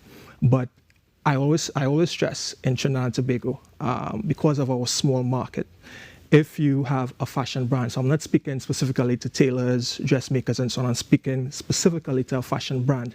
If you want to grow, because our market is small, Trinidad and Tobago is too small to be a primary market. So at some point, you want to engage the international fashion market. So if you want to approach retailers and so on, obviously you have to engage retail buyers. So understanding the buyer psychology, understanding the outreach to buyers. So these are the people who are instrumental in getting your collection in their stores. So you have to know how to engage them, how to do your outreach, and, you know, buyer psychology, what do they look for in a collection, and so on and so forth. So this is what the book addresses. Now, in your experience, Jessel, what are some of the biggest mistakes that emerging designers make when trying to get their collections into stores or in front of buyers? Yeah, so I alluded to some of it before. So again, having that business structure, right? So again, the focus is more on the design side, right? Designing the beautiful collections. But again, a beautiful collection without the correct structure in place is just a fashion portfolio, right? So again, alluding to having that value chain in place, understanding in terms of design, production, sourcing and supply, marketing and merchandising, again, how to engage the buyers, but also understanding the buyer psychology in terms of what do buyers look for.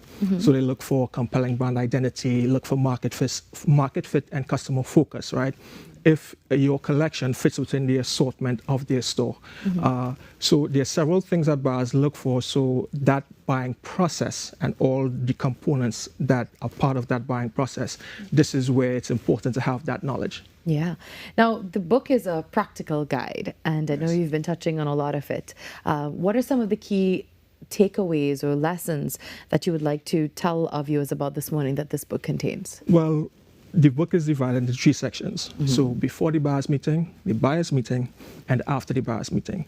So, you know, for the first section, before the buyer's meeting, in terms of doing a market research, so external and internal analysis, right? Then you have the second chapter, which is sizing up your brand, so which more focuses on the internal analysis. So in terms of establishing your brand ethos, understanding, you know, a design structure, design markets, and so on. Then you have chapter 3, which focuses on the commercial considerations. So as far as pricing strategy, in terms of understanding profitability analysis and that sort of thing. So then you have the second section, which is the buyer's meeting. So in terms of understanding, as I alluded to before, understanding the buyer psychology, how to prepare for a buyer's meeting, how to present the collection effectively and communicate to the buyer. And then the third section is focusing after the buyer's meeting, which is capturing value after. So how do you follow up? How do you, in terms of if you were able to successfully get an order from a buyer, what are the steps that follow after that? And then there's, importantly, if, let's say you get a no, right, which is not the end of the road. So if you happen to get a no from a buyer, it's not the end of the road. You have to understand that there are alternative selling channels. So chapter 8 addresses that, all the different selling channels that are available to you if you are unsuccessful in getting your collection into actual retail store. Now, beyond the runway, what does building a truly sustainable fashion business look like in today's market? So again, having that structure in place. So you have to understand that fashion is a business, and you know you have to have, right from top to bottom, the right structure in place. So which I alluded to before. Understanding your design markets, doing your proper market research, understanding what trends are happening in the global marketplace, understanding how that you structure your brand in terms of, again, design markets, understanding your customer focus. So there's all these different components along the value chain. And for the typical designer, right, when you're now starting out, you have to wear all of the hats. Right, so which is unfortunate, but it is a reality of the business. You have to wear all of the hats. So again, putting that right structure in place is very important. Yeah. Well, finally, where can we get a copy of the book, and what's next for you after this publication? So Selling Fashion Collection is currently available at Scribbles and Quills, which is at 6 Gaston Street, Lance Park, Chaguanas, and also at Paper-Based Bookstore, which is at 14 Alcazar Street in St. Clair, Port of Spain. As far as what's next for me, I'm preparing to launch a consultancy, which is called Brizan Advisory. And everything that I discuss in this book, I want to provide a platform where people could come, but not just designers, right? Government, educational institutions, right? Because it's important to help establish a globally competitive local fashion industry, right? So this is where my focus is. So soon that will be rolling out. Well, congratulations to you, Jessel, and thank you for joining us this morning. Your work is really an important reminder that while creativity may open the door, it's the business knowledge that actually helps to keep it open. And congrats on your book, and we wish you continued success as you help to shape the next generation of fashion entrepreneurs right here in Trinidad and Tobago and across the Caribbean as well. 7:43, that's the time. We take a quick break, and when we come back, there's so much more for you on Trinidad and Tobago Today.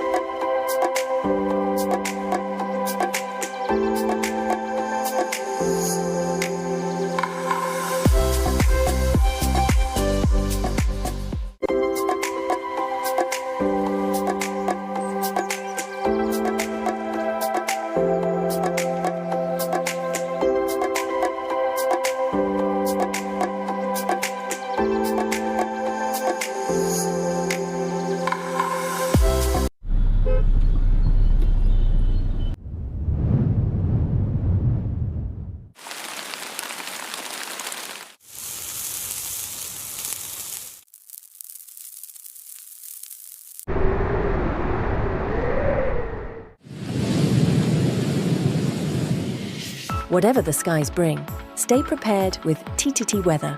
Committed, accurate, relevant. Every client deserves expertise, integrity, and guidance they can trust. At Camino Realty International, we deliver integrated real estate solutions, sales, rentals, property management, and project development.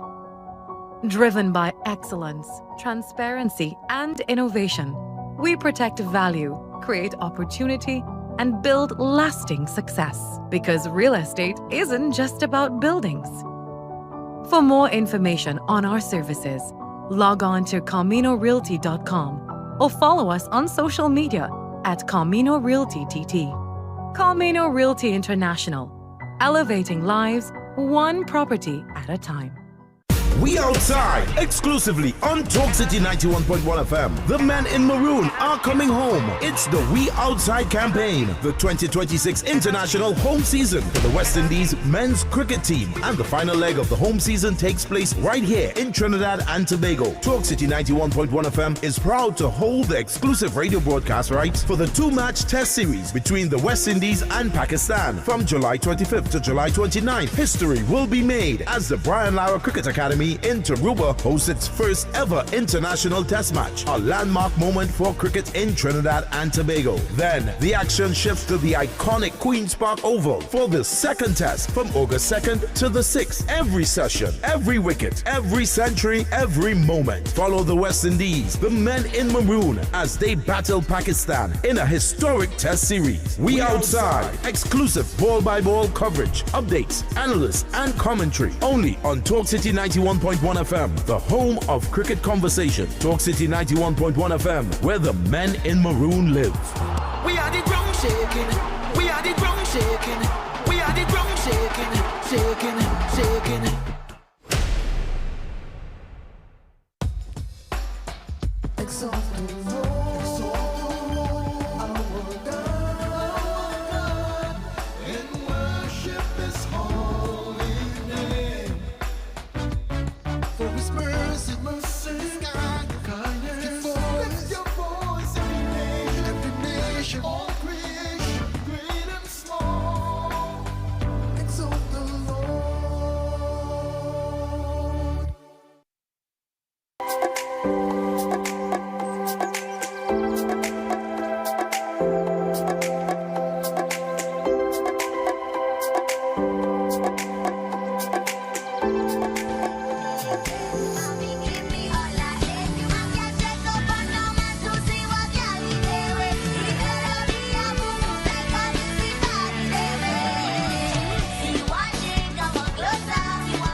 Trinidad and Tobago's most dynamic performers, known for powerful vocals, electrifying stage presence, and unwavering commitment to pushing soca music onto the global stage. Fresh off the successful launch of her full live ensemble, MB The Experience.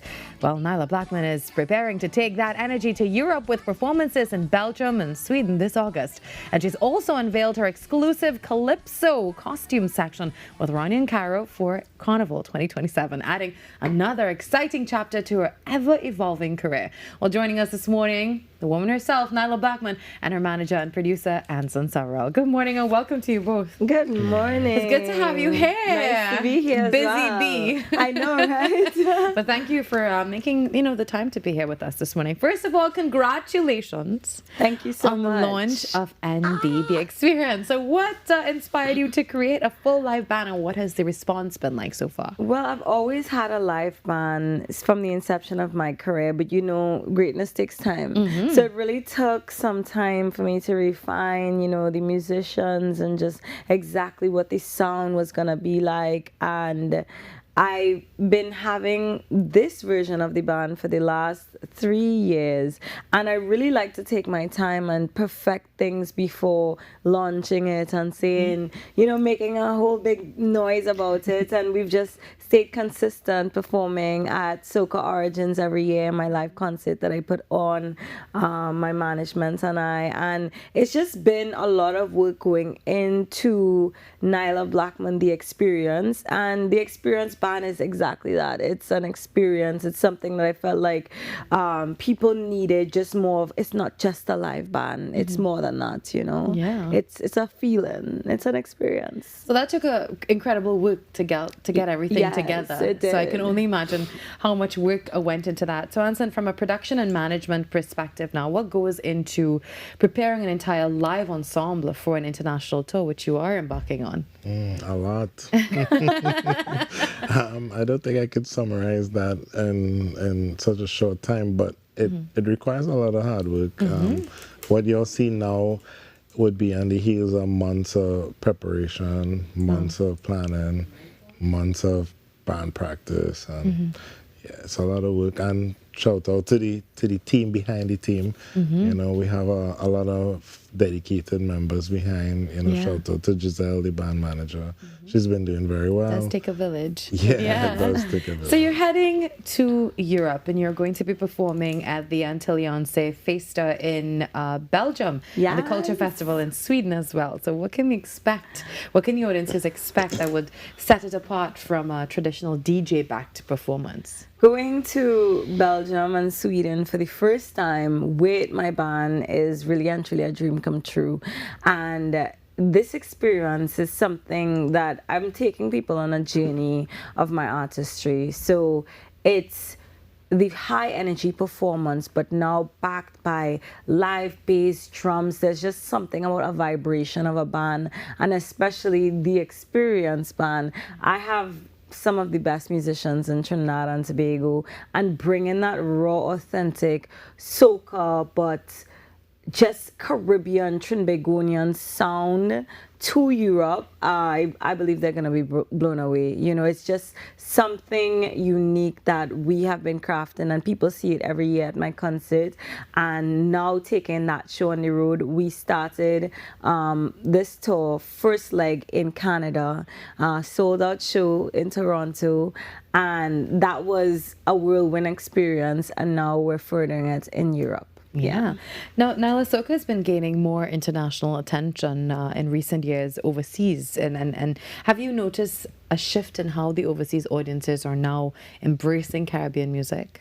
Yeah, I think it's more close to home because of the rise of just like DSPs and social media. The world is way more connected than it used to be. So people are discovering soca music, people are discovering Caribbean music, people who have no background, no heritage, they're just hearing it on a playlist, hearing it on social media and falling in love and getting to experience it in a different kind of way, seeing carnival, seeing the costumes, and wanting to be part of that experience. So it definitely had a rise in Caribbean culture worldwide, yeah. Now let's talk about this launch, Calypso costume section with Ronnie and Caro. Congrats on that as well for Carnival next year. So how did that collaboration come about? Well, there's a designer that is part of Ronnie and Caro, Nisha Felice, and she works very closely with me with a lot of things with my costuming in life, So my wardrobe, I have a lot of people that work with me to prepare my wardrobe for touring, carnival, etc. She works with Ronnie and Caro, and she invited me to come play with Ronnie and Caro last year, and I said, she's like, you could do a section, and I was like, well, let's see how it goes. And I had the most amazing time for Carnival on the road with Ronnie and Caro. I think it was the first time I truly had fun for Carnival in and so many years, and not it wasn't work. It was just a really, really good time. I just had so much fun. And, I felt that connection that you would feel back in the day carnival as a child, and you're experiencing mass, like what mass really is. It really took me back to my childhood. And when you're passing by the promenade, like all of this very, I would say, roots and culture, grong side of Trinidad that, carnival is getting very commercialized, and it's very, and I just love the mix and the balance that Ronnie and Caro had, and I was like, wow, I'd love to do a section for this band. Yeah. Now, where do you see NB The Experience in a few years? In a few years, well, we were joking about doing the halftime show for the World Cup. So, I mean, hey. That's not a joke. That is a full-on manifestation. Exactly. And we wish that for you. And we can actually see, that's a very attainable goal for someone like you, Nyla. Definitely. So what would you like to tell your fans here at home before you head off to this European tour? Well, I just want to say thank you to everybody that has been supporting my journey. And now that I add on some really core key members of my team, every band member that's part of the experience is very special. They all lend their talents. They all work hard. From my DJ Samples, DJ Kari, he works relentless. The boss. Joshua Salcedo, my musical director. Coyote, my drummer. Odell, Dion, Andel, everyone. This is talent. This is raw Trinbagonian talent. So as much as my fans are rooting for me, I really love and hope to see fans rooting for the musicians that are really pouring out their hearts into the music and flying the flag of what Trinbagonian music sounds like internationally on a world stage, representing and just doing something different. Yeah. Anson, what's next for this brand, Nyla's brand? Well, we're about to drop something very special. We've been working on an album for the last 5 years or so. A long time. Yeah, and we recently came from South Africa. And we have a project dropping very soon with a living legend from South Africa. Wow, well, you heard it first on Trinidad and Tobago today. Thank you for dropping that bomb. Well, thank you very much, Nyla and Anson, for joining us this morning. As I said, congrats on the successful launch of NB The Experience. We look forward to seeing you take Belgium and Sweden by storm. And we know that you'll continue to fly the flag of soca music all over the world, definitely an ambassador of our culture. So thank you very much. And this is where we say goodbye for today. Thanks so much to everyone who joined us on the show. Again, observing 36 years since the 1990 attempted coup, and that's something that will never be forgotten. See you tomorrow where we do this all over again, 6 to 8. Have a wonderful day. Bye-bye.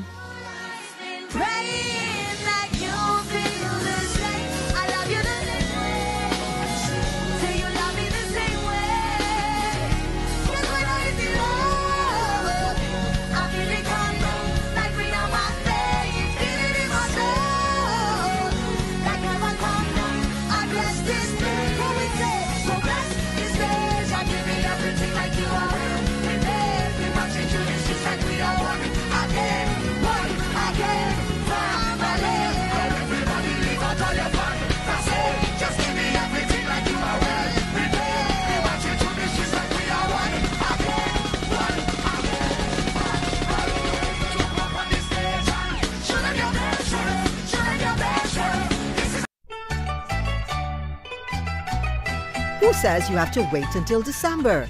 This July, TTT brings the warmth, wonder and magic of Christmas in July.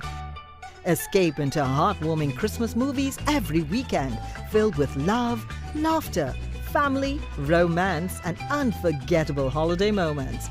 Then keep the celebration going with spectacular musical entertainment featuring beloved local performers, festive concerts and inspiring performances from both young and established talent.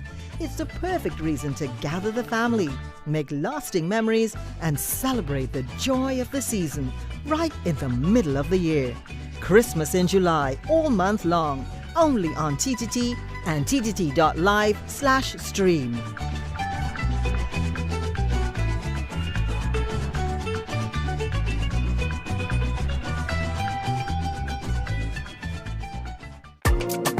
What if possibility was only the beginning? Welcome to Limitless, a journey where ideas become action and action becomes impact. From breaking barriers and challenging misconceptions to designing with dignity and driving innovation with heart. This series explores how inclusion is moving from concept to community in Trinidad and Tobago. Across each episode, we meet the change makers and everyday leaders turning challenges into opportunity, building real solutions that change real lives, from possibility to impact. This is Limitless.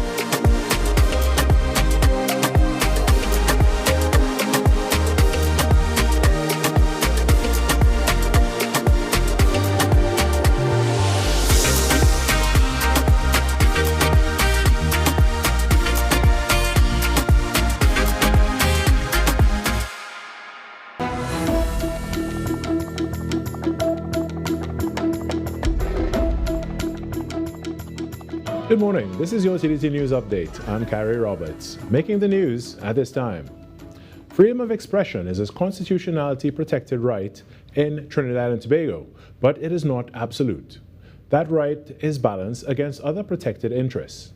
This from the Trinidad and Tobago Police Service's Media Ambassador, Acting Sergeant Devon Jagrup, as he explains the limit of freedom of expression in the Constitution. You have to be careful of what you say, based on the fact that you can't just go around saying what you want, when you want, where you want, to who you want, and platforms that you wish to express that on. So for instance, some of those things are the Libel and Defamation Act, the Sedition Act, the Perjury Act, the Offences Against the Person Act, Data Protection Act, even the Domestic Violence Act, which encompasses protection orders, and more specifically, Section 59 of the Police Service Act, Chapter 1501. Sergeant Jagrup notes that though freedom of expression covers not only your right to speak, but also to hold opinions, to share information and to express ideas without interference, other parts of the Constitution curbs what can be said. Speech becomes a police matter when it stops being an opinion. When it starts aligning with threats or harassment, or it incites or endangers persons. Relevant and existing law that speak to that is Section 50 of the Summary Offences Act, which treats with the abusive part and the threatening part. And of course, the Offences Against the Person Act, as amended of 2005. He explains that law enforcement typically looks at the intent, whether there is a real threat versus general commentary, when deciding if someone has committed an offense. In other news, loading operations took place on Sunday night aboard the MV Golden Carrier, with trucks and cargo being loaded ahead of the vessel's scheduled loading sea trial. This follows the announcement by NIDCO that this vessel will replace the MV Blue Wave Harmony on the Inter-Island Cargo Sea Bridge. Sunday's exercise, according to a post by the Port of Port-of-Spain, is a key part of the ship's readiness program as it moves closer to entering service on the domestic sea bridge. The MV Golden Carrier boasts a cargo capacity of 1,950 lane meters and can accommodate up to 399 passengers, including crew, an increase in capacity from the Blue Wave Harmony. Officials say each vehicle loaded represents another milestone in ensuring the vessel is fully prepared for operations, with the goal of providing a safe, reliable, and efficient cargo service between Trinidad and Tobago. The Ministry of Homeland Security's counter-trafficking unit has dismantled a suspected human trafficking network following a major intelligence-led operation across Trinidad and Tobago. Operation Iceberg resulted in the detention of 3 suspects under preventive detention orders: 41-year-old Trinidad and Tobago Defense Force member Titus Dubois, 26-year-old Venezuelan national Francis Carolina Rengel Ojeda, and 38-year-old Tobago resident Damon Dominic Charles. The 3 are under investigation for alleged offenses involving trafficking of children and the sexual exploitation of a minor. Officers also screened several Venezuelan and Latin American women during coordinated exercises in Tobago. Investigations are continuing, and police say charges under the Trafficking in Persons Act are expected. In sport now, Chilean club Colo Colo has confirmed the signing of 40-year-old goalkeeper Josimar Diaz, widely known as Vozinha, on an 18-month contract.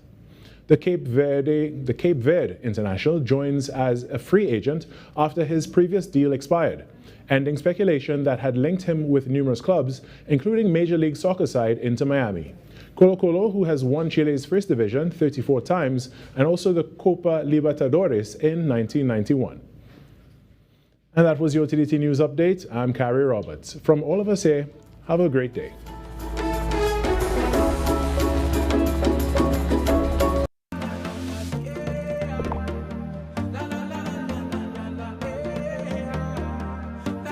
This is TTT.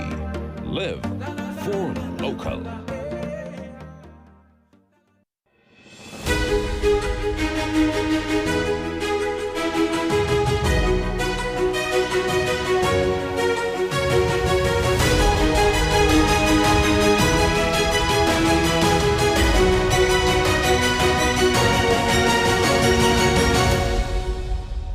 Hi, Nazira. How are you? Fine, and you?